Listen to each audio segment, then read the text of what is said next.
মেয়ে যদি বিয়ের পর কাজ বাইরে ইচ্ছুক না হয়, স্বামী কি তাকে বাইরে কাজ করতে বলতে পারে? না, স্বামীর সে রাইট নাই যে স্ত্রীকে বাধ্য করবে। দেখুন, আমরা পরিবেশে প্রভাবিত হয়ে অনেক অনেক বিপদগামী হয়। আমাদের অনেক বোনরা আছেন এখানে এসে স্বামীদের কথা শুনতে চান না, তারা বিভ্রান্তিতে পড়েন। একটা সময় তারা আফসোস করবেন যারা ভুল পথে যান। আর অনেক পুরুষ আছেন এই একই কাজ করেন, যে স্ত্রীকে বাধ্য করেন। আপনি স্ত্রীর সমস্ত ভরণ পোষণ দিতে আপনি বাধ্য, আপনি যা জোগাড় করবেন সেটা দিয়ে ভাগযোগ করে খাবেন প্রয়োজনে, কিন্তু আপনার স্ত্রীকে আপনি এটা বলতে পারেন না।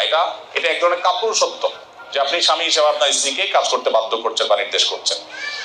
কাপড় খুলে সম্পূর্ণ বিবস্ত্র হয়ে বাথরুমে গোসল করা যাবে কিনা, এই কাজটি করলে বড় কোনো অপরাধ বা কাবিরা গুনাহ হবে না, কিন্তু শরিয়া দৃষ্টিকোণ থেকে একটা অনুচিত কাজ হবে, অনুত্তম কাজ হবে। বিকজ নবী সাল্লাল্লাহু আলাইহি ওয়াসাল্লাম বলেছেন, তোমাদের কেউ সম্পূর্ণ বিবস্ত্র হয়ে গেলে তার অন্তত আল্লাহকে তার লজ্জা করা উচিত, লাজ থাকা উচিত যে আল্লাহ সুবহানাহু ওয়া তাআলা সবকিছু দেখেন।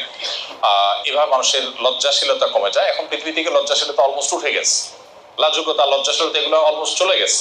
আর এর ফলে মানুষের আরো নানাবিধ ক্ষয়ক্ষতিও হয়, যার কারণে নবী সাল্লাল্লাহু আলাইহি ওয়াসাল্লামের সুন্নাহ এর খেলাফ এটাকে মাকরু বলেছেন ওলামা ইকরাম, অর্থাৎ অনুচিত, ছোট গুনাহ হয়। তবে বড় কোনো গুনাহ অর্থাৎ কবিরা গুনাহের মাধ্যমে হয় না, এটাকে অ্যাভয়েড করা উচিত এবং কর্তব্য আমাদের। ইজ এঙ্গেজমেন্ট হালাল উইদাউট নিকাহ?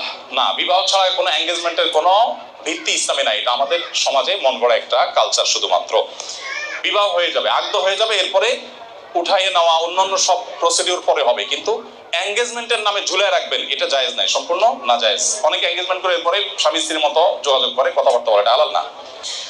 রুকিয়া করার সঠিক নিয়ম কি? কোন কোন সূরা মিলে পড়তে হয়? রুকিয়া খুবই গুরুত্বপূর্ণ একটি সলিউশন আমাদের অনেক সমস্যা, ফিজিক্যাল, মেন্টাল অনেক সমস্যার সমাধান হলো রুকিয়া। কোরআনকে আল্লাহ রাব্বুল আলামিন কিছু কোরআনের মিরাকলিক দিক রেখেছেন, এর ভিতরে একটা হলো রুকিয়া।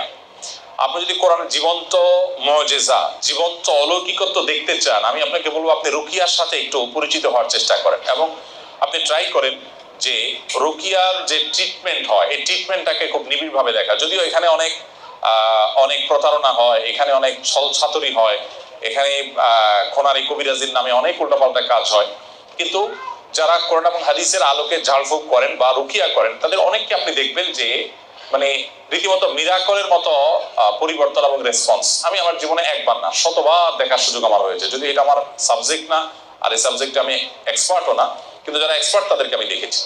বাসায় বাচ্চাদের অনেকে আছে অ্যাবনর্মাল আচরণ করে, অস্বাভাবিক আচরণ করে, এদের অনেকেরই রুকিয়া রিলেটেড সমস্যা থাকে। সো এদেরকে যদি রুকিয়া করা হয় দেখবেন যে তাদের সমস্যাগুলোর সমাধান অনেক ক্ষেত্রে হচ্ছে। এখন কথা হলো রুকিয়া কিভাবে করবেন। এর উত্তর হলো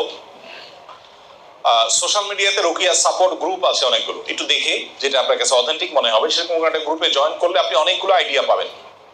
সেলফ রুকিয়া নামে অনেকগুলো বই আছে, আমাদের লন্ডনের ডক্টর আব্দুল সালাম আজাদির একটা বই আছে রুকিয়ার উপরে। দেশে আমাদের অনেক ভাইয়েরা অনেক সুন্দর সুন্দর রুকিয়ার উপরে বই লিখেছেন, সমকালীন প্রকাশনী থেকে একটা চমৎকার রুকিয়ার উপরে বই আছে, আর অনেকেই করেছেন। তো এই বইগুলো আপনার কালেকশনে থাকতে পারে, এগুলো পিডিএফ হোক আর এটার আপনার প্রিন্টেড ভার্সন হোক, আপনার কাছে যদি থাকে আপনি ইনশাআল্লাহ রুকিয়া নিজে নিজে করতে পারবেন।